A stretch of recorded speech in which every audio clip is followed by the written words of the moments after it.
Hey everybody, welcome to Golden Guys. We are waiting on everybody else to join us right now. We just had a little we had to do a little bit of housekeeping stuff elsewhere, but everything else is going well. How we doing, DS? I'm good, man. Well, how you doing? Good, good. I know you got some stuff at CGC. Did you get anything in the new in the mail? If you want to share with anybody here? Yeah, I picked up one Golden Age book for cheap just because it's cool and it's got a spine roll. So I'm going to try to fix it, and that'll be some good like practice on fixing a spine roll. And then I think I can make a few bucks on it because I got it dirt cheap, like less than $20. Oh, nice. Battle action. Very going real well. Is that a Heath cover? Now it's a Sid Shores. Good shores. There's his signature on the bottom there.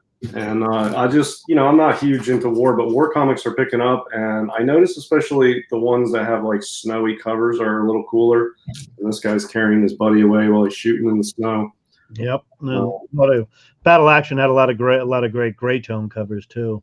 Yeah, so pretty cool. It's got a pretty rough spine roll here, and it's in low grade, obviously. But yeah, I don't know, pretty cool for like 15 or 16 bucks or whatever. Yeah. And then I got a bunch of stuff at CGC. I got grades today on a package of 10. So that'll be coming back soon. And there's some good stuff in there. Silver. There is some real good stuff in that pile. That pile was really. Yeah, I sent you the list of the grades, right? Yep. Yeah, good stuff. I'm going to show a little art of that. I'm going to show something here just because I did something that was pretty brave, bold of me to do. So the guy who did God of Thunder, his name is Assad Ribic. If you guys don't know his art, this is a print he did. I asked how much the original would be. I got in touch with him, and he said it'd be $3,000. I said that's cool. Then he showed me a bunch of these other prints, and Anthony Snyder hooked it up and sent it to me. And I was like this. He goes, he'll paint whatever you want. I said, really? So I kind of contacted him to do me a favor, so that'll be coming soon. I'm gonna bring in Knights right now, but that's not really Golden Guys Light. I picked up some prints. Assad Ribic, favorite artist. It's kind of more fine art than art, but I am getting an original from him, so that's really cool. I'm real excited about. Knights, how we doing? Pretty good. How's it going? Good, good. I see you representing the Man of Steel over there. Any Action Comics to share? Yeah, Walmart cheap shirt, I think. Whatever. This is probably cheaper. No, I'm kidding. Comic Core shirt. It's still available on the TeePublic while supplies last. What else? I was going to go into stuff we picked up this week, but one of the topics we're going to be going over this week, just to let you know, is the Western show. We're going to go over Westerns, and a lot of us brought in some material. I have some stuff to share, and as well as we've got the first 2 weeks from 38 to 54 ready to go this week for Knights as well. So that's kind of be the rundown of the show. We're going to show some stuff. Well, we'll have a guest midway through the show probably. I sent him the link. If you guys see him, contact. I sent him the link, but that'll be cool. Let me shout out the chat while I'm here. Let me put my glasses back on. So I got to do that. Well, where did I put my glasses? All right, let's try to do it without it. This will be fun. All right, we got Betty White now. We got Comic Man Andy, first of the year. Ricky marks that very good. Mac Daddy Austin, what up, guys? What up with you? How are you doing there? Good seeing you out there. Mr. Gretzky, 9966. Good having you here.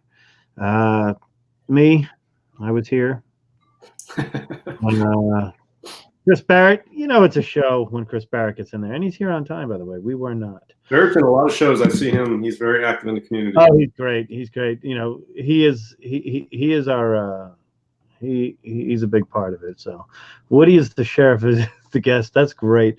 It's because I just had to watch Toy Story 4 for the third time today. So good having our good buddy Chad here. Good having him here. Agents of S.H.I.E.L.D. Very nice. We'd make Barrett one of our roadies eventually. Yeah. If we ever get the band fully together. Yeah. Count Von Strange, good seeing you, my man. One of the comic fiend right there, one of the best right there. DS, as we talked about, was here. I don't know what this is about. I don't really put that just Rican in his comics, always having him in. Good stuff, Mr. Rod himself right there, and Comic Man again. All right, so we've got that topic going on. We've got a few other things, but I did pick up something this week that I want to share with you guys before I do it because it's kind of cool that it kind of leads into something I didn't think it was like that, but it was. So you all know I've had this. I'm very proud to have found this after 6 years of searching for it. Well, I found another one, and it was raw. So I finally get to read the inside. So I buy the raw one, and it's pretty much, I think it's same condition, probably say this is shit condition. It's just the way this book is, but it's Field Buscema. But it's 1952, and it's great in here. I read the whole thing. It's pretty. These are all true crime stories, and they're pretty good. I just want to share one thing, is they do this thing where it says the letters from the vault, or letters like they did there. Strictly Undercover, it's called. Greetings and salutations from wanted readers. And there's a paragraph here. He goes, okay, you readers, let's get right to the point. What's the idea? What all you know? All you guys want us to hear is werewolves, ghouls, and assorted banshees. Everybody else is putting out skeletons and everything else, but we haven't done that yet. We're not gonna. We do everything based on true crime. However, on the next page, John, meaning Buscema, decided to take liberties with the next story. And the next story starts off with John Buscema's version of a pre-code horror code. Oh, very cool. Last meal. Yeah, which has nothing to do with the storyline, but it's just the way he did it. As a That's a pretty good piece, actually. Yeah, it's really good. I mean, the artwork in here. This is 1952, John Buscema, so it's very unrestrictive, but so it's not like he's committed to anything. And he drew this one woman's face on this scene here. I just want to share this woman's her utter. Do I have the right page? Yeah, look at this woman's utter fear on her face. Is just amazing. That's great. But this is some cool stuff. I mean, he did a great job in here.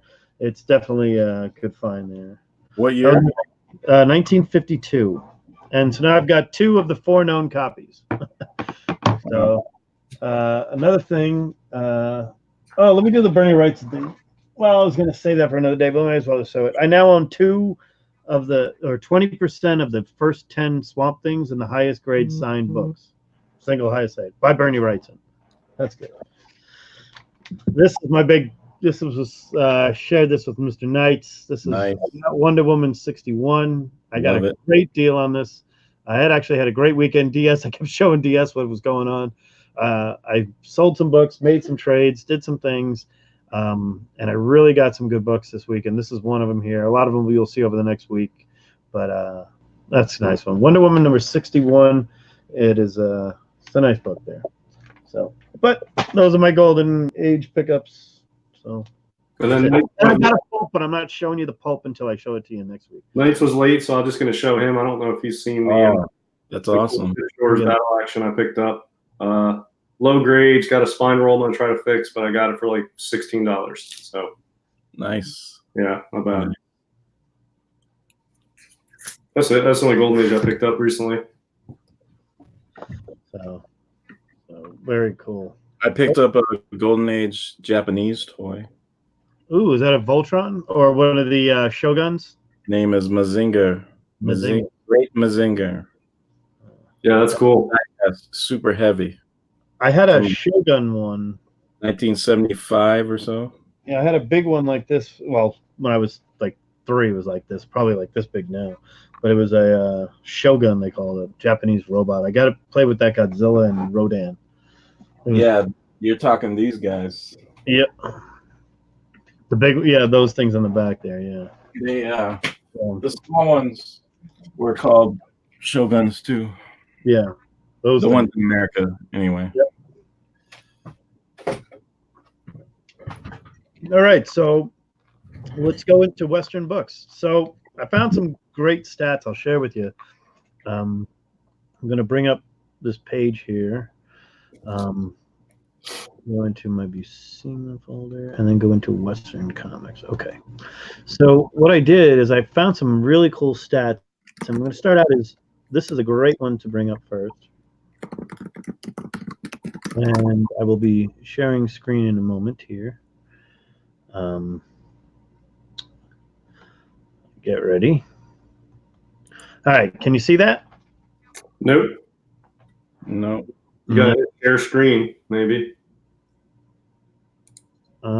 Not showing up, huh? Okay. All right, let me try something else. Screen sharing was canceled. Okay. If I just, well, I don't know why it's not showing this picture, but I can't do it because my second screen isn't working right now. Damn. Anyway, I'll just go over the stats. It's just numbers anyway. But here are the numbers real quickly. Oh, I could probably download it in there. That's what I'll do. Actually, I have some, you guys talk first, and I'll download these cool I numbers. do have some stats too. Maybe we got them from the same page, that thread on CGC. Yes, the Western publication count.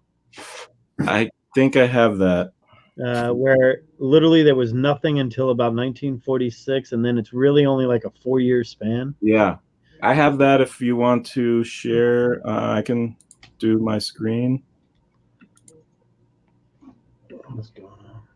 But we've been talking about Westerns making a comeback at some point, and there's the big players as far as Golden Age genres. The horror, the dark GA, as I call it, the superhero stuff, obviously, and then there's all these little genres, and they seem to, over time, start picking up the pace. Romance got hot, and I think that's not going anywhere. That's here to stay.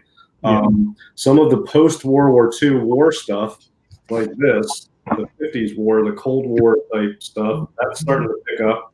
And crime stuff has picked up a while ago. That's been a hot category for a while. And then Westerns is sort of one of the other categories that still I don't think it's gotten the attention it deserves. It's not my personal favorite, but there's some really top-notch artists and good stuff in it. So that's why we're talking about tonight. It's sort of the one genre, I think, that hasn't really picked up yet. And it just makes sense that it probably will at some point. And a genre that we have to go over that is very different than any other genre, because this is, well, it's very similar to the romance, but even more so in the Western, apparently, is that the statistics are that 36% of all the Western comics were photo covers. Oh, yeah. 32 to 36% were photoed covers. So it limits you how many you had there in a short time frame. And a lot of your artists were cutting their chops on there. I mean, I'm going to show you stuff with Joe Sinnott in the 50s doing a Western. Baker did a lot of them, actually. Baker did a lot. Cole did a lot. But then even just your basics, John Buscema did them. Jack Kirby. I mean, they're all going to be included in at least these runs. But then there's artists. It's just the works themselves that stand the test that are good. But a lot of people brought up the same thing. Westerns are not very popular because people don't collect them for the cover. There's nothing really on the covers that are going to get you into the story, because most of them are either a photo cover, but the stories inside is what the entire Bronze, well, at least Atlas's Golden Age Westerns became the Bronze Age Marvel Westerns. Word, Rawhide Kid, Two Gun Kid, all that stuff, one from one to the other. So really good stuff. And then Knights, I think we could show these stats now. So let me. I have the screen if you want to share. I think I got it. There we go.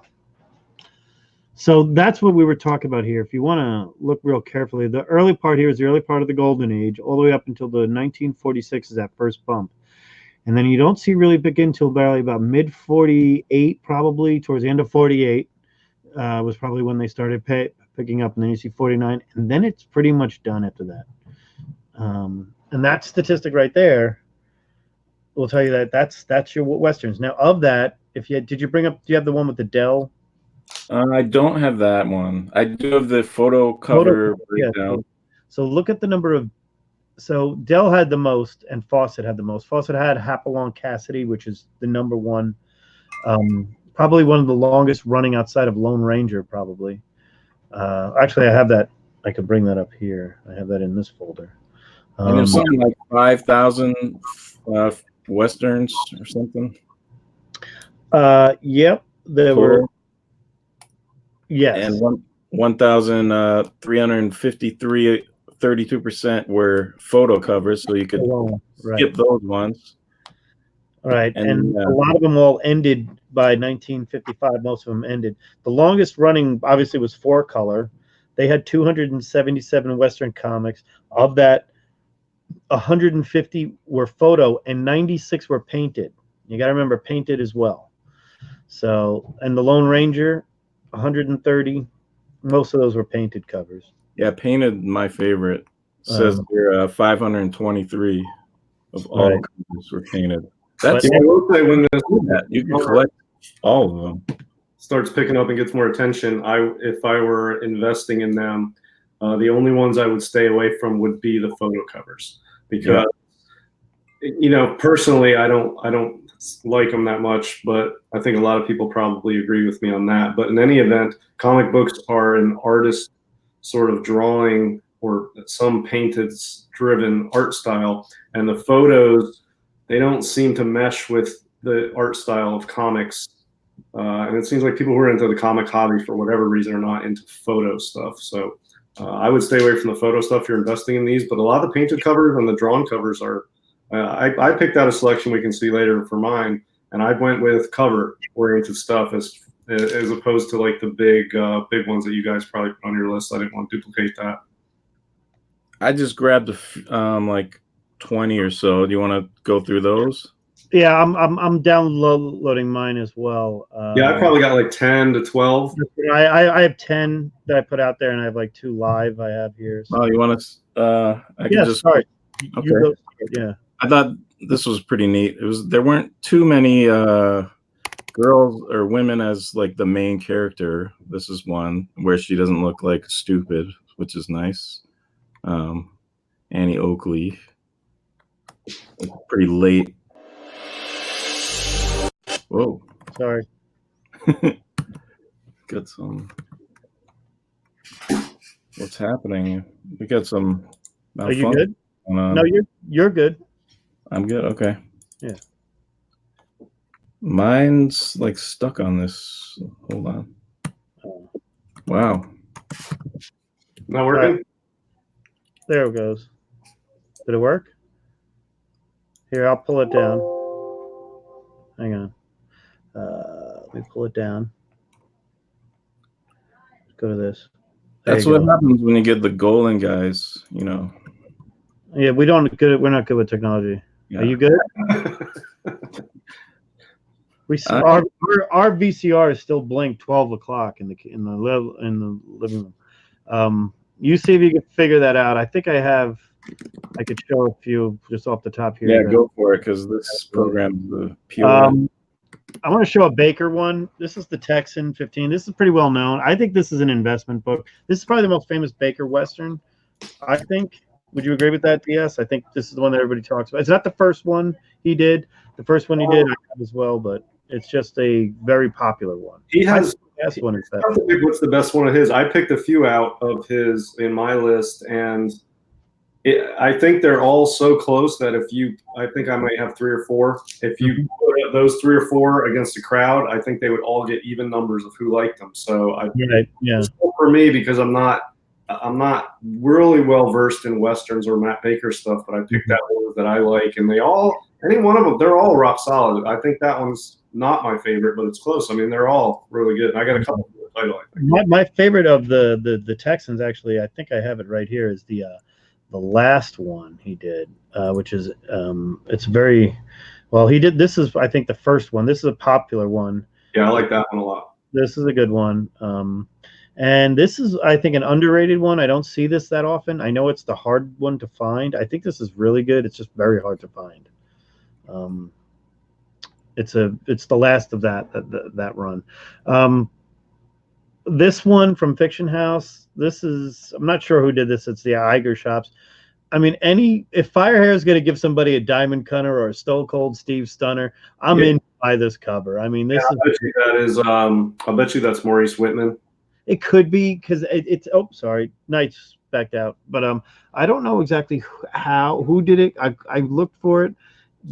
It could be. It looks like it. Yeah, perfect timing. Similar to the style he did on the Ghost comics. That was Maurice Whitman, right? Yep. This is a guy by the name of H.C. Kiefer, and I just want to share this one out. This is called Gunsmoke. That's cool. It's called by Western Comics. This is a great cover. His name is H.C. Kiefer. I've looked for it's pretty hard to find, apparently, but it's out there. The horse is actually, the 2 horses have absolute contrasting looks and styles. Their eyes are different. The menacing horse is the good one, you'd think, and the bad one. But he doesn't shoot the skeleton. He's hitting him, and hitting him in the head with the butt of his gun. What number is that? This is 10 or 16. 16. I think it's one of the later ones of the run. It's Gunsmoke from Western Comics. Yeah, I like that one a lot. Yeah, this is a good one. I'm a horror guy. I like the skeleton, but yeah, that's really cool. Well, I kind of brought up a few other ones here. Now, this one here, this is a very young Joe Sinnott work called Arrowhead, and it's by Atlas. Joe Sinnott, did most of the inkings on a lot of the Fantastic Fours for Kirby, to Buscema, a lot of the X-Men's, your Avengers. Joe Sinnott, you can look him up, one of the most influential people as far as inkers go and artists in general in Marvel. But this is a great early piece by him. The contrast he calls the Green Pants. The Indian Chiefs watching the fight happen, but they're just watching in the background, and it's just a great cover in my opinion, and historical, and that's kind of like what I go for.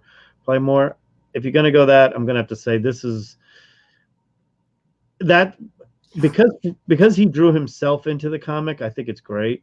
If you don't know, this is Tim Holt. This is Ghost Rider comic. This is Frank Frazetta, and the person with the noose around his neck is Frank Frazetta drawing himself. And this is I would say that this is probably the better if you're like me who collects artist works, first works by artists and the key artist works. This is a must-have to me. It's him. This one and the similar looking Ghost Rider, Ghost Rider are my two favorite Frazetta ones. Yeah. I have one other great Frazetta one I'm trying to bring up here. That is my favorite, but I'm in. Oh, there it is. It's in this file right here. I want to add. Oh, I have to add it to the system. Sorry. Add, upload. I also have in there. You've got the famous Black Rider.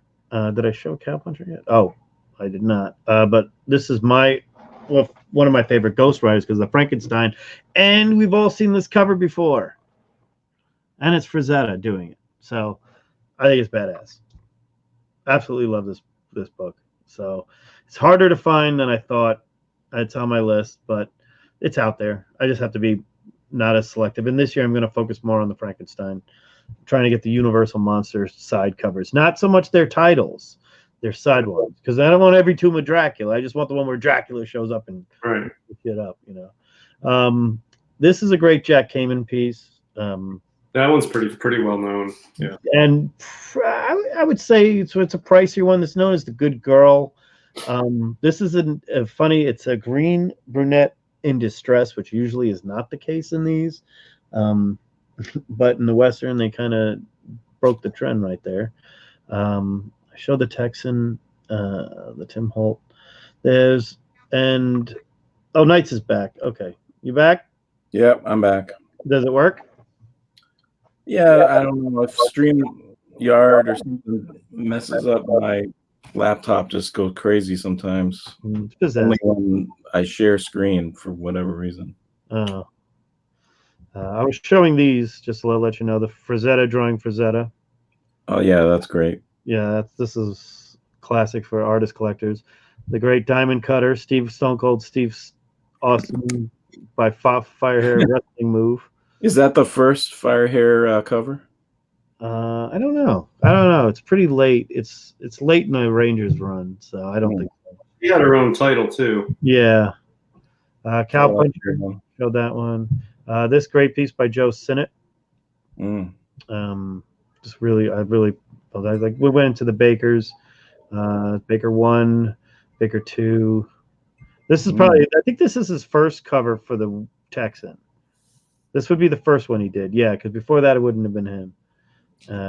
Then this would be the last one because it's the last issue, and they're good bookends. And my favorite, this great Frazetta, Frankenstein choking somebody down. You sure that's not Dick Ayers cover though? Oh, that's right. Sorry, this is Dick Ayers. This is the Dick Ayers one. That's the Dick Ayers one, not Frazetta. The other one was a Frazetta. This is Dick Ayers. Yep, that's the one I wanted. Yep. Sorry about that. Yeah, there's a couple Frankenstein covers towards the end of the run, but this is definitely the best one. I agree with you. Yeah. Yeah, real cool. Good having everybody here right now. Knights is back. Do you want to try to set up that? Yeah, I'll try again. Okay, let me brand this one down. Okay. The other one, obviously, the Rifleman 10 would be out there. I'll download it real quick. I have it right here.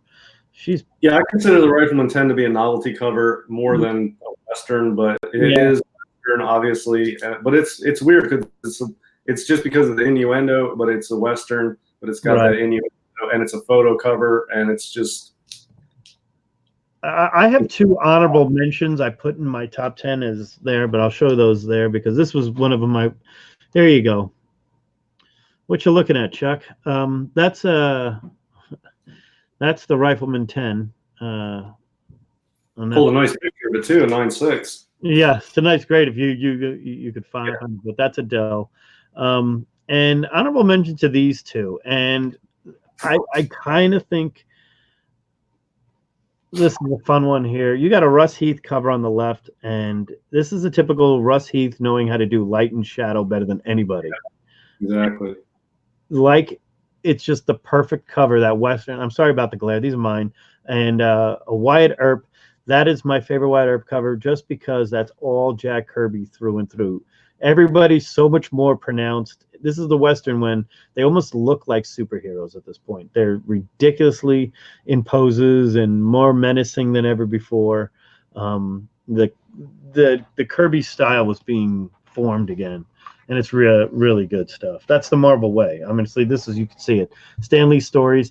The art inside is by everybody from, you got everybody. These are great books. If you want to look at the artists who did the Westerns, they are the who's who of the Silver Age superhero books. All of them. You got your Kirby's, Joe Simons in there. You got everybody. And I just think these are two really good copies right there.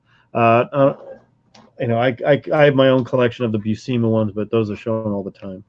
Blaze Carson 4 and the two-gun Western, which is the first Apache Kid. That's actually worth a couple of bucks because it's Apache Kid.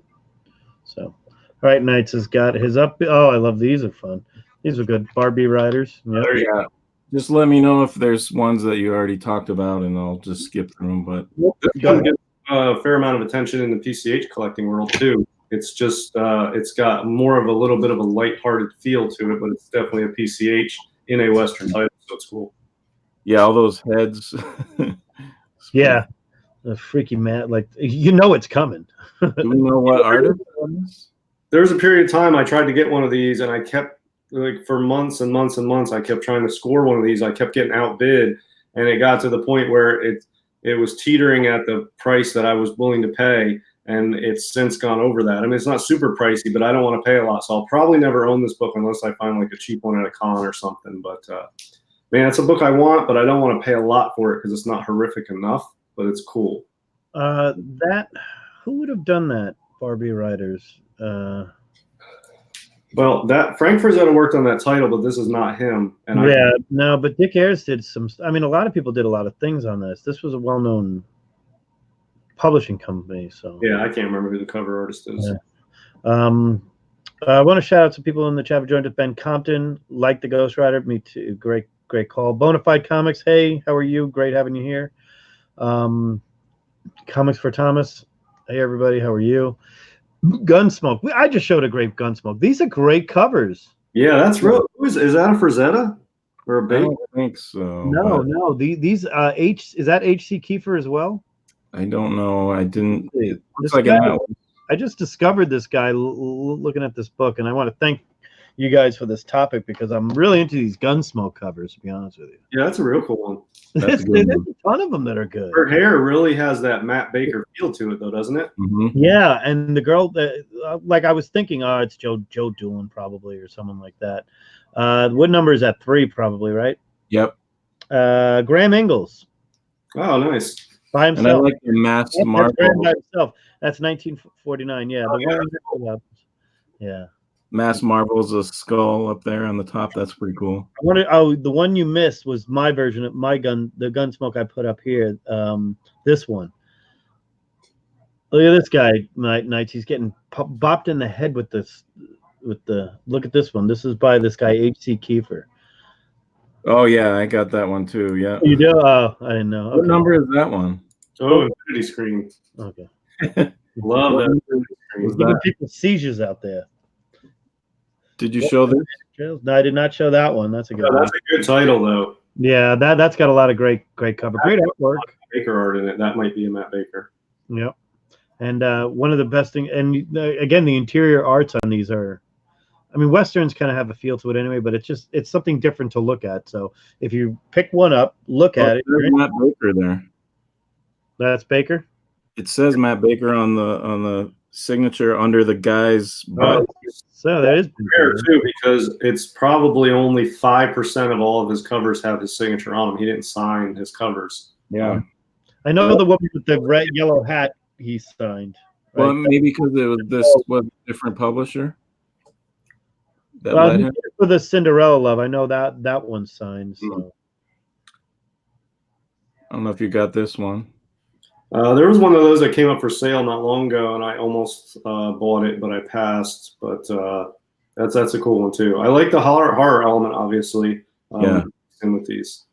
I mean, I'm not huge in the horror, but I'm less interested in westerns. So if you add the horror element, it makes it more interesting. Mm-hmm. I mean, some of them have their own feel to it. This was pretty cool. This one I almost brought up. Oh, nice. This one almost brought up. I've never seen those for sale, but I'm sure I just haven't looked hard enough. But that's a cool one. Yeah, I mean, when I was looking through, there was a great thread on CGC forums about westerns, and that's what I used, those, and it was really cool to see. I've never seen a lot of these, and some of them are really good. I imagine there's a lot more. I thought that was a pretty nice painting. And so I think I put a few pulps in here. I'm not sure. This is a comic, but there might be some pulps. I like this one. Outlaw Kid. Yeah, who did that one? That could be. Yeah. It could be Heath. Hang on. Yeah. Yeah. What is that one called? Outlaw Kid 13. Golden Guy's violation there with the CCA code. Well, I think it might be 55. Yeah, we let 55. Only giant approved by code stamps allowed. Okay, there it is. Joe Manili. I'm so OCD and anal about Golden Age that I see some books that I'm like, "Ooh, this is a cool one. Maybe I'll look into this." And then I see that stamp, and I'm like, "Oh, I can't. It's not a non-stamp. It's not a Golden Age." I feel like because for a while I was into the DC late 50s stuff, and man, I feel like 55, well, from code up to 60, you get rare, like stuff is rare. It seems really rare. Like, I don't know, like some of them are harder to find. Desirable, but I don't know. It just, you find it's hard to find a lot of that. Yeah. This is done by the great Joe Manili. This cover. Joe Manili and Russ Heath are very similar, especially with the light and shadow. And the only difference sometimes is that Russ Heath has more of a pebbled look to the shadowing, whereas Manili's is a little smoother. But sometimes it's very hard to tell the difference between a Russ Heath and a Manili because they use a lot of broad shadows in their work. Extra rendering to show folds. I mean, everything is, But I did read that Manili was the fastest, like almost as Jack Kirby fast. Yeah, they used to have contests with Manili. Yeah, Manili, very sad story with him. Got pulled on a train. Day he got fired. Shown this before. I thought this was cool. I don't know if you saw Baker. I like how it's the Indians on the side. That's Avon. That's Baker. That's Baker when he was doing that title. Yeah, you showed that. I showed that one. Yep. Here's That's a classic. The Devil cover. That's pretty well known. That writer kind of goes through whatever genre he wants. Oh yeah, do what they want. I thought this one was. I don't recall ever seeing a dog biting someone in a comic. There is another. I think it might even be a Tim Holt Frazetta dogs attacking, but I don't think they've bitten and draw blood yet. But I think there's a Frazetta. This dog's flying with blood coming out of its mouth. In the story, bites the shit out of the bad guy. Brian doesn't pay. Yeah, I really like that title too. That's ACG, and I have one. My favorite Western is an ACG, and we'll see it when I go. Is it a Ken Bald cover? No, I don't even know. Well, it probably is. I don't know. Well, he must have stopped at some point, right? I don't know. Yeah. Is that Jack Kamen? Cowpuncher? Yeah, who did that? Was that Jack Kamen? That's Walter Johnson. Cover and art. Freeman did a lot of Cowpunchers. I thought that was pretty good. Oh, that's cool. I've never seen that one. I like the wooden style of the title. Yeah. Is that the first one of that run? It's number 1. So Yeah. Avon, yep, 49. Yeah. 9.2 is what's freaking me out because Avon paper sucks. Yeah. Oh, this was just all politically wrong. So that was famous for being that's famous for that. I would guess that would make this maybe in the expensive part. Yeah. You know, collected. Right? What do you think, DS? That it's what? Would make it one of the more expensive ones. Why would it be more expensive, you're saying? Well, because of the collective. It seems like people like to collect some of the politically incorrect things, you know. Yeah, I think it would be. Plus, it's got a very classic early Golden Age feel to it. That's got to be early. I mean, that's got to be. I wouldn't be surprised if that's 39 or 40. 41. 41. Yeah, that's an early. With the true Western hat, still the spaghetti westerns from the 30s style, the silent movie Western style, the way he's dressed. It's like older board too. Checkerboard at the top. And it's yeah. See, we got. I thought this was really nice artwork. Yeah, it is nice. That's still. I forget this guy's name. The signature is hard to read. But did a lot of their covers. Really nice. I mean, he has to be a cartoonist or something. Yeah. I don't remember seeing him in this art style in many other books. Let's see. This was a nice painted cover, I thought. Lone Ranger was one of the longest running series, obviously, for Dell. And it goes from 42 probably to the 60s, probably the longest running of all the Westerns. But there are a few that are somewhat desirable. Your first reference of Kemosabe, all that stuff people care about, you know. I'm sure there's one fan, they buy them. That are like super the Grail Lone Ranger ones, but I can figure it out. You could buy a handful for $5. I love that Jack. That's Jack Kamen for sure. Yeah. Here's I think this is a pulp. I think with the swipe of the other one, right? That one was pretty wild with the hangings. Yeah. Very nice painted. I think that's a pulp. Yeah, that's a pulp too. I really like it. And this is weird pulp that was like kind of Western, but had like a robot in it. I thought it was pretty neat. Yeah, look at that one. Daniel Boone. Yeah. Daniel Boone fighting a robot. What do you think, DS? I like it. It's a pulp, right? Yeah. Yeah, it's cool. It looks like, early 40s, maybe 42, 43. I picked up a pulp today. Spicy Westerns. You know, I mean, they could have pulled, I think, a little more from these pulps than they did. Oh, and this was pretty neat. So we got that guy, and then switcheroo on there. That's really funny. That's what I was going to show next week. I have a switcheroo between a pulp and a comic of they changed the genders on everybody. Well, that's pretty much it for me for those. Yeah. Okay. All right. Cool. DS, what do you got? All right. Let me see here.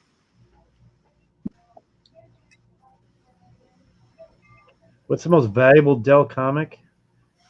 I mean, it most valuable Dell. I would. Oh no, wait. It would be the Walt Disney #1, right? The one with Donald Duck on the cover. It might be. There's Dell has a lot of first sort of appearance type level stuff of cartoon characters. Right. And I have to dig deep because there's people that are into Dell would know. I don't know, but I know there's like a lot of cartoon characters that appeared in Dells. And as far as Dell Western, there's no doubt it's this. Yeah, definitely that one. that's the most valuable, and that's the most valuable copy of that most valuable book. So I picked my list, not my most valuable after. What'd you say? Nick?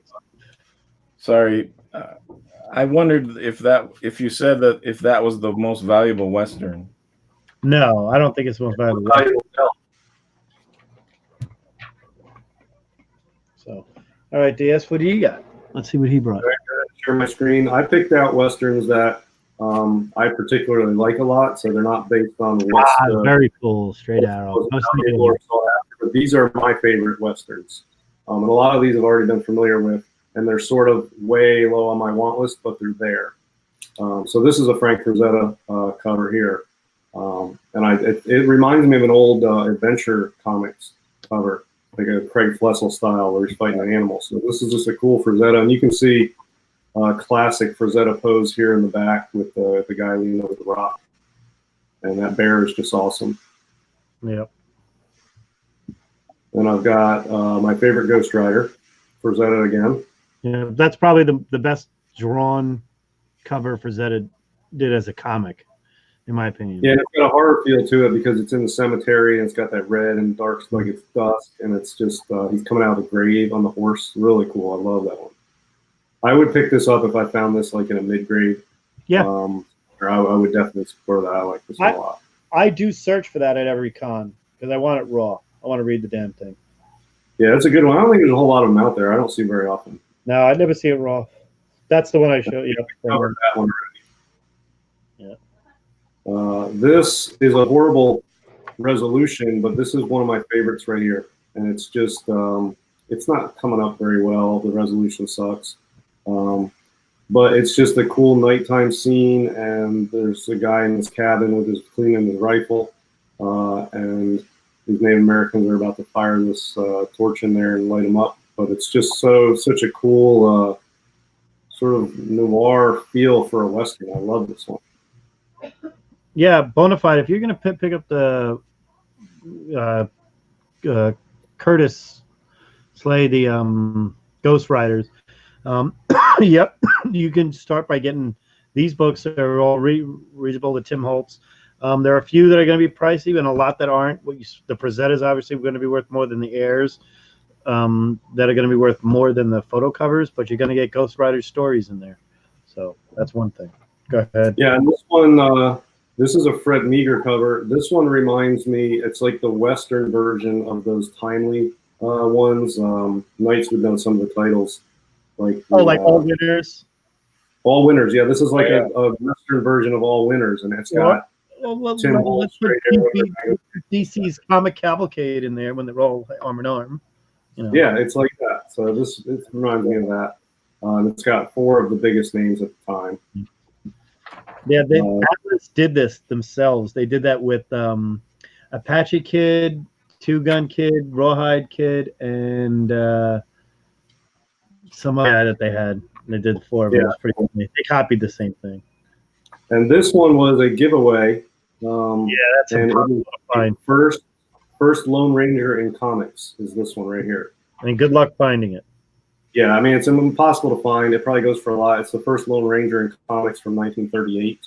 He was been in media since like the late 20s, but in comic books, this is his first appearance in comic books. So yeah, I think that's a major Western key there. Yeah, it is. It's probably the hardest. I mean, people talk about it as, you know, it's a unicorn. There aren't that many. There aren't that many that exist to this day, obviously.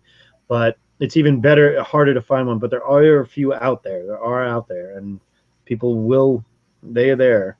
So I think I did see one on the census. Oh, that's the Baker I love. Yeah. We covered that one. This one I think is one of my favorite Matt Bakers, and you can see his signature down here. Yeah. Yeah. But that's a really, really good Matt Baker cover there. That is nice. Yeah, Western Bandit Trails is rock solid Matt Baker art, and apparently he signed a lot of them, if not all of them, because his signature's on this one too. Nice. And the final one I have is another Matt Baker, and this is not the same publisher. This is Approved Comics #9. So it reprints material from Western Bandit Trails books, Bandit Trails, but this is an all-new cover by Baker. So while it's a reprint, the cover is unique to this. and it's Approved Comics number 9. It's not a Western Bandit Trails title. It's an Approved Comics did reprints of a lot of Baker stuff, LB Cole stuff, and it's they just label them Approved Comics number whatever, reprinted stuff, and sometimes they got a new cover by an artist, and this is a brand new cover they got from Matt Baker. So I think this is a rock solid Baker piece here. That is really nice. Yeah, so that's all I got. So this is a reprint, but I think it's a new cover, so I think it counts as a pretty big Baker Western tee. Yeah, I mean, that is really good. I love that Lone Ranger. I'm trying to find out how many there were in the census. It's impossible. Yeah, so that's all I got. No, I got it right here. Henry Valley was the artist on it. And total on the census right now is 23. Highest being the 7.5, and that's way more than anybody else. Yeah, there's 23 means it's not impossible to find. There's right. You know what I mean? So okay. I got some high price Dells over here. Yeah, you gotta take my off. That's all I've got. We got this Donald Duck. Yeah. The first in 4-color. What is this called? Yeah, it's the first 4-color. 4-color with the Disney guy on it, and then also this guy. This one is pretty big. All right. And then, but it's according to Overstreet, this one right here is the most valuable Walt Disney Comics and Stories number 1. Yeah, that's Donald.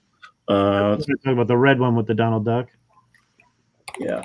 Yeah, that one. Yeah, that one I've seen. That's by far the most. I mean, that's according to this, it's worth $53,000, and it's number. It's even more than that.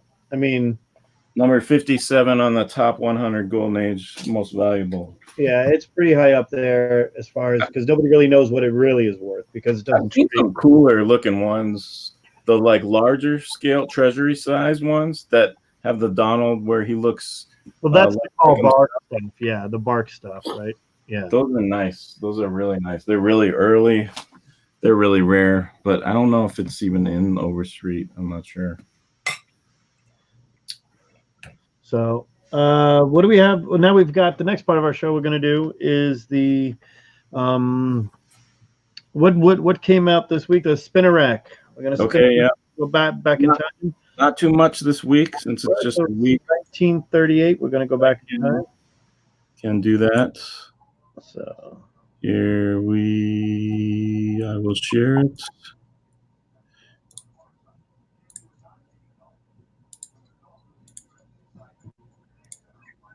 Here we go. All right. Nice. Got this fight comic before they, we're totally like into the military stuff. Wacky.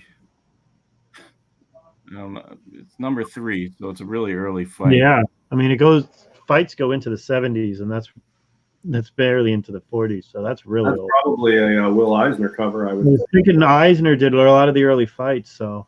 Let me look up that one. That's cool. There's several of those early fights have giants on them, and they're cool. I thought this one was pretty cool from 40. It's got this really wide. I mean, there's so much going on here. The cop's going after her, or after the guy, and he's pointing down into this cellar, I guess, with a crazy octopus. Yeah, is that like an Asian? Yeah. Yeah, they used to have a name that was pretty racist, but that style of art was called Yellow Menace. Yeah. Which is obviously a pretty derogatory term, but that would be considered a Yellow Menace cover back in the day, is what they would call that. But that's a centaur too, so they're obviously hard to find and sought after. This is pretty cool, timely. It's the first time Schomburg drew the Human Torch. First zombie torch, nice. You got that one, don't you, Knights? Yep. You have 5, right? It's very pulpy looking. I'll show it after with a screen. And they look like AIM. Was it AIM, I think? Yep. AIM showed up. I guess technically the first appearance was the later Strange Tales, but that's what they look like. Right. The Nick Fury Strange Tales. Like 148, I think, is the first one. Oh, there you go. That's a pretty nice one. You're all over Will Eisner today. I like the girl back there. That's pretty nice. You like the Phantom character. Nice. Yeah. Planet. Will Eisner, yeah. Really interesting. Riveted. Like the side, it almost with the curvature, it looks like they're portraying a planet, yet they're massive. It's interesting. Well, I'm sure that's a major pain to get nice with that black cover being such an early book. Yeah, and even when that's beat, it's not cheap because it's an early planet, and that's not one. I mean, none of the early planets are easy to find, but this one's harder to find than a lot in that first 22 issues, and with that black cover. Yeah, that's a nice one. The first 22 are the riveted only, right? What's that?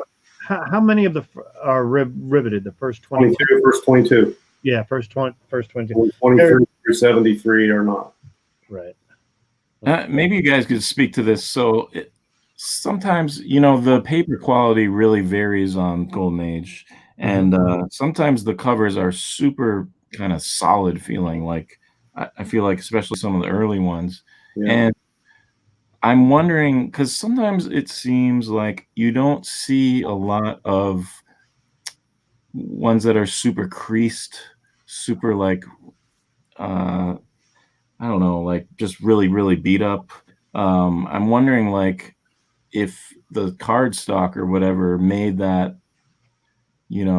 last longer, or it got less creased or something, or maybe because it was higher cardstock, they just were less, or if it did get creased up, maybe they would fall apart and it wouldn't have made it this long. Like, do only the ones that weren't creased up, survive longer? Who knows? I will say this. I have a lot of Fiction House, and they're pretty freaking durable. The old ones are really durable. I've got some from the 30s and 40s that are, I've got a pulp from the 30s that is in good shape for a pulp, for crying out loud. That's Fiction House. It's they're durable, but as opposed to like a comic like this, like Wanted, which is just it's matted cover. It's just flat. It's like a newspaper. It's almost like a fanzine. It's a fanzine. But it's still a good comic. Yeah, I think here's part of why I think is the cardstock's more expensive, so the publishers that had the better material, that were making the most money, could afford to use higher quality materials, and then people who preserve the comics, or intentionally or unintentionally, if they put away a high quality book, it stands the test of time phenomenally well, as opposed to a lower grade, even put away well, will still show some signs of wear. So you've got a combination of quality paper from quality publishers, a lot of them being out there because they're a high-end publisher, so they're pumping a lot out volume-wise, and then it just leads to more of them being preserved one way or another, and that type of paper holds up. So you've got a lot of things leading to, from books like this. There's some of these titles, the only high grade out there is the Mile High, and some of them, like Planets, there's a lot of high grades out there. It's not just the Mile High. There's all sorts of high grades for Planets, and they were putting out a lot of copies. They were one of the biggest publishers, and they used quality materials, so there's just more nice copies out there, I think. Mm-hmm. And Harvey, there's a lot of, because a lot of those books weren't discovered till the 80s. Now, there's a whole half of Harvey books are probably from the 80s that were in a warehouse that weren't seen. So there's Zip. Okay. 41. I thought this was interesting. What do you think the guy in the mask he's like holding that black board? I think he's about to pull down the switch to electrocute her is what he's doing. Yeah. And he's like holding it up, or? It looks like he's holding up this black window and there's a lightning bolt flying from it. Oh, yeah, maybe. I don't know. It's just really strange. We'll have to figure out what Zip was on. I like that. I think it's, well, the reptile guy has a switch. Badass. Reptile's awesome. There's a switch. Zip Comics has some of the coolest cover art. Yeah. A lot of those early, the 1940s MLJs are just so off the wall and tough to find. They're really cool. And remember, this issue, there's also Dickie in the Magic Forest. Oh. Can't forget that. Stellar arc. Oh, this was interesting. I had to put this on here, being a timely buff that I am. This has, you would think you would kind of blow this one off, but this was one that actually within the interiors had a really cool Bill Everett character called the Finn, Oh, nice. which was not like a funny story. So it's kind of weird that they put it in comedy, but that could kind of go overlooked, you know. I'm not sure if his first appearance was in comedy, but it might be. Thought this was a pretty cool. I like those comics where they try to like break the barrier between you and you know the comic. The fourth wall. Yeah, no That's one. probably like Simon. A lot of the later adventures, I mean, by later, I mean post 50, have been available recently, but not the 30s. Oh, sorry. Classic Scarecrow. Great cover. Is that the first appearance of the Scarecrow? No, it says Return of. I mean, it says Return of, but He was first in the what was it, the one with the World's Finest? Wasn't he in the World's Finest #3? Could be. But this is his one and only cover appearance in the Golden Age. I know that one appearance in the Golden Age until the Silver Age. One cover. Very pricey. What's that mean? This one's very pricey. I know that. I think it's his only cover appearance in the Golden Age. Oh, wow. It's good. It's a good one. Here we go. 44. Yeah. We got Cap with Hitler. There's only a handful of caps with Hitler's. I think maybe say 3 in his book. Yeah, well, his own book. Yeah, just one. This one and the early one. But yeah, but I always like this one. It's got actually, if you know anything about the generals of the time working with Hitler, they're actually drawn with pretty good descriptions there as well. You know. What's the timely that has that oversized green-headed Hitler on the side? Is that a Marvel Mystery number 46, the Pickle Hitler, as they call it. Pickle Hitler, yeah. That's a Schomburg, that one. This one's, I think, Sid Shores. Let's say. Oh, I'll take a look in a minute. Oh, famous. Nice Joker one. Yep. Hot bricks. It's crazy. I got this one for Bubs. Nice. Loves his Lois. It's got a charming quality to it, but I mean that's so many Supermans have that quality. Yep. I love this one. Yep, the big bug cover. Earthman and Venus. I didn't see a artist name on there. There is a signature, but it's too small. I thought this was rather risky cover. Love line. For ACG, yeah. Both of horror, yeah. That's a nice one. The detail is so amazing. It's really sets itself apart, these ECs. Yeah, especially Johnny Craig. He's my favorite EC. I was going to say, DS is a big Johnny Craig fan. So yeah, I had an opportunity to clean and press one of these for a friend, and it was such a cool work of art. You know, when you're cleaning comics, you're really up close to the art. You're looking at it very closely, differently than if you're just looking at the comic. And I really got into this at a very close level, and I really dig it. It's really cool cover. Yeah, that green looks really good with all that black, I think. Then we got 52. I thought this was great. Really nice. Whitman, yeah. Is this worth anything, DS? Yeah, it is. I mean, it's not super expensive, but it's not cheap. It's all right. It's mid-tier TCH, I would say. I like this one. Mystic, yeah. Probably Everett. It's got the Everett water. Yeah, I was going to say, well, there's water. Another fire air thrower in here. Here's because we talked about Will Eisner a lot, but we didn't talk about. We haven't seen much Spirit at all, if any. And I mean, it was a weird series. It wasn't consistent, you know. And there was some newspaper version. I'm not sure. Right. The spirit section in newspaper is very popular.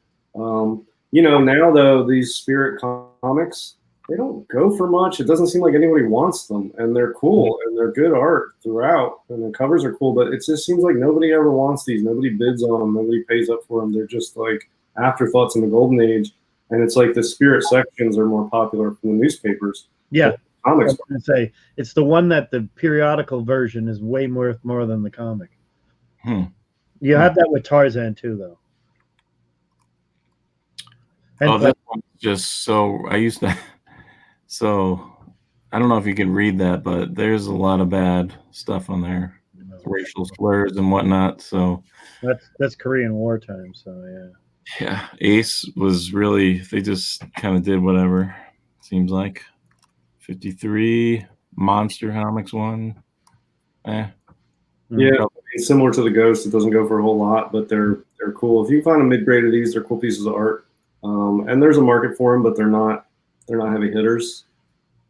I like that kind of worm's eye view he's got going on there. Yeah, nice. Of course, there it is. The another orchestra one. Yeah, you like that one orchestra one, so yeah, there's this whole thing. This is one of them on the list. Yeah. Yeah, this is cool title. I've had a few of these from time to time, and I've never owned this one.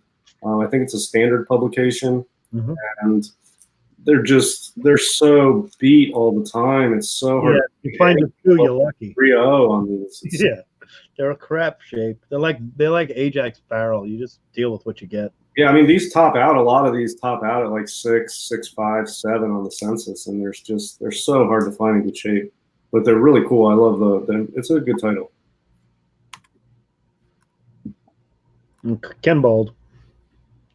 One of those. That one might be Harry Lazarus because he did. Yeah, I was going to say it's True Vision, so it's after that whole run. Yeah, it's probably Harry Lazarus. He did most of the work on these True Vision 3D stretch that Adventures into the Unknown. Yeah, this was the 53, 54 run.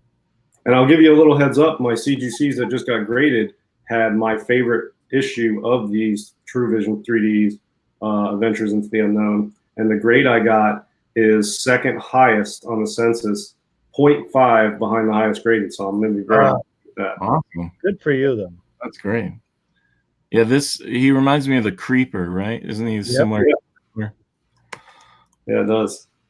And talked about it last week how they briefly tried Atlas Marvel Timely tried to bring back some of the heroes briefly during the 50s, early 50s, and fighting. Steve Rogers, Captain America, or the other dude?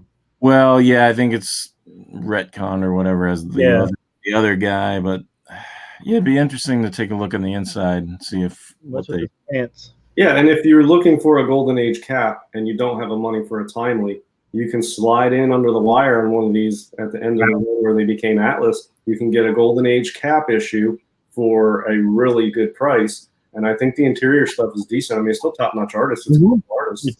It's still Atlas interior, which is the best interior of the Golden Age. Yeah, Romita and a bunch of the new. Actually, one of the Western books we showed earlier, this one here is very early Romita work, and Romita did the main two stories in both the Western Kid and the Wyatt Earp is both young Romita. It's real nice.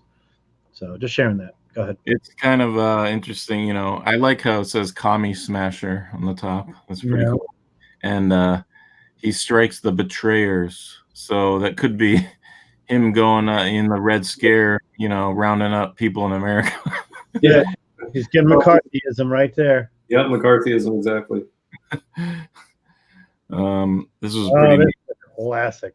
Yeah, that's one of the highest priced Atlas books, the Harry Anderson zombie cover. Really, really cool book here.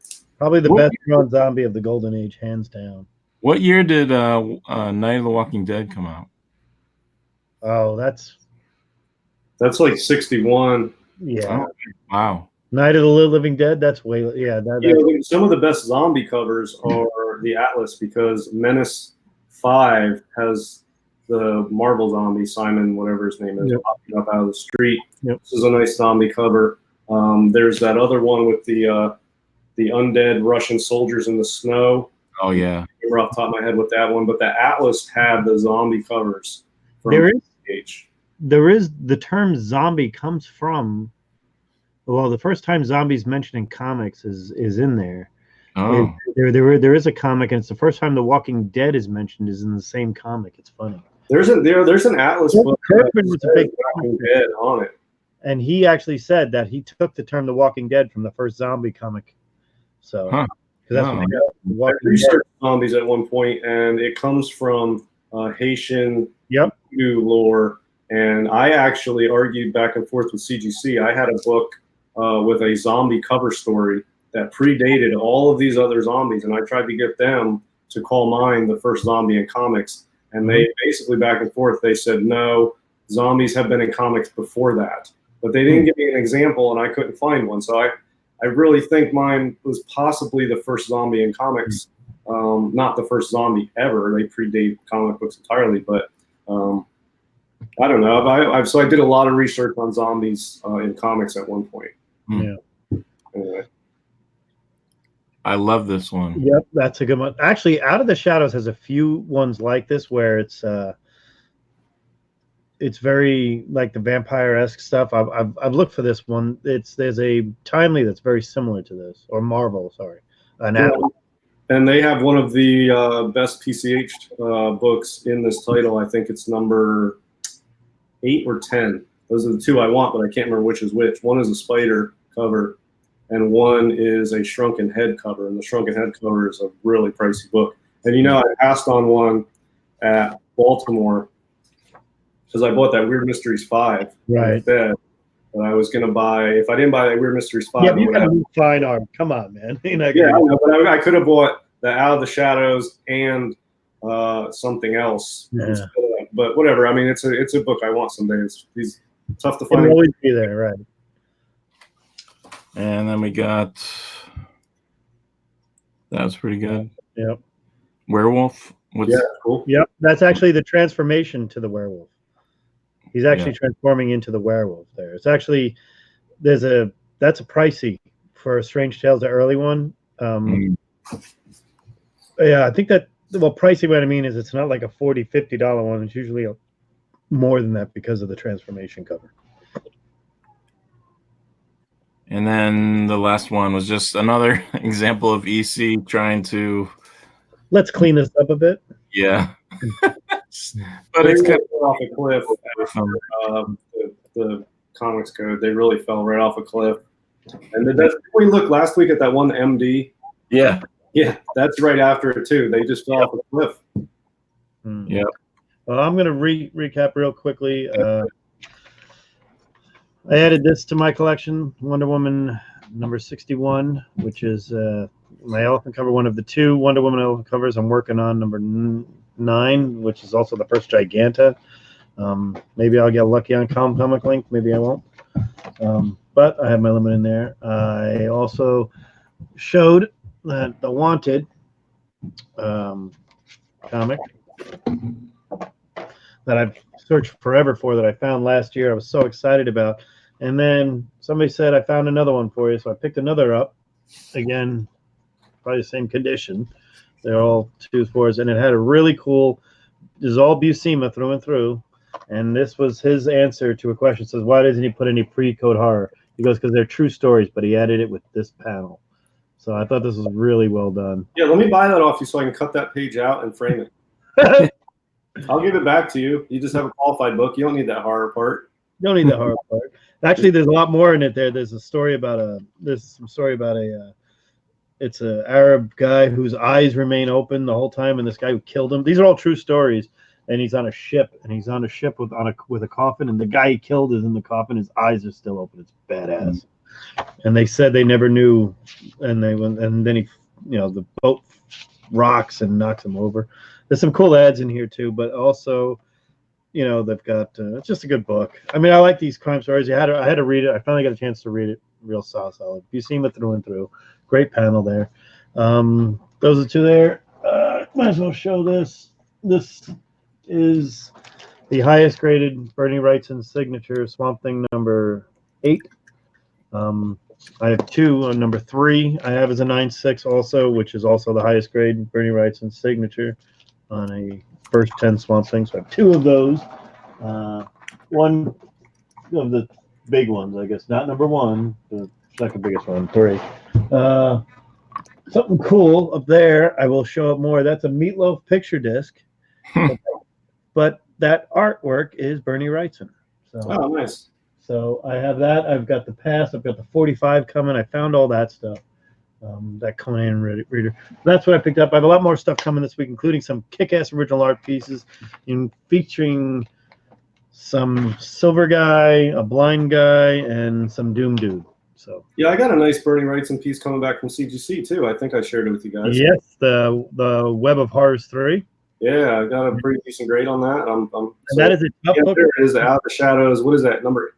Yeah, number 8 is the heavy hitter, and number 10 is the other one. The Shrunken Head, yeah. I had a number 10, and I sold it. It was a low grade, like a 2.0, but I want 8 and 10. Then here's that the January Marvel. Oh, the AIM cover. Yeah. First Human Torch drawn by Schoenberg. Yeah. Yeah, that's killer. I love that. That's cool. Book. Very hard to find in decent, presentable condition. There's usually a few around, but they're really beat. Even this is pretty beat up. I think it's a 1.15 or something. Yeah, it's got a really nice Fox Features feel to it, like a Wonder World or like a Science Comics feel to it. You know what I mean? Yeah.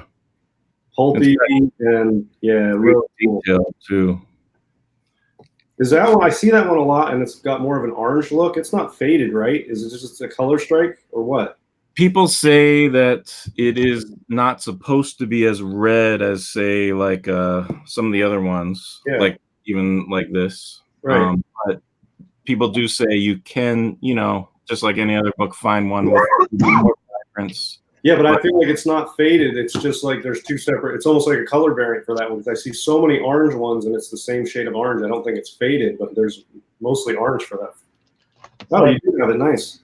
Here's a close-up. Oh, very cool. That's a nice book. Really great action in this, I thought. Nice stamp too, a bonnet stamp on that. Yeah. So this is the pulp I picked up, and it's literally a pulp where it's a book inside. And this is by Fiction House. And this is the cover swipe. I'm going to show you guys next week the art drawing, the comic drawing of this with the woman over here and the guy up here. And this image, this woman jumping off. Yeah, this is a Jungle Comics 81. Yeah, that does look familiar. Yeah, Jungle Comics 81 is covered on this. So I'll show that next week because I don't want to go digging for it right now. There's so many of those Fiction House comics that have it today, so. back and forth with the pulps too, and they change. $5. Yeah. And do you have when I show the $1.54, what I won on eBay for $1.54? Nice. I got a book from 1950. Oh, that's right. Yeah. Yeah. I said, okay. Yeah. There's a funny story with this one. So I was looking for this for a while, and I went to a con, and Harley Yee. It's got a lot of great stuff. Harley, yeah, he's good. And this was like right at the start of the con, and I saw it, and I saw the price on it, and I was like, I'm not even haggling or nothing. I'm just like glad the search was over. Yeah. Right. And I had cash, and I was just like, here you go. And then like it turns out that he accidentally, I guess, had it listed for like the price he paid or something. Oh man. So, I mean, he never said anything to me, but the guy who sold it to him like knew, or I guess, or whatever. And so I don't know. I felt bad, but I've tried to like buy a little more usually when I see him.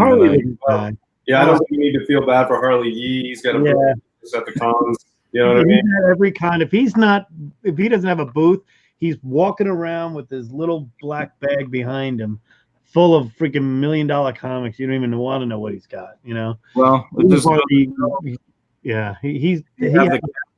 they'll just take it quick. Yeah.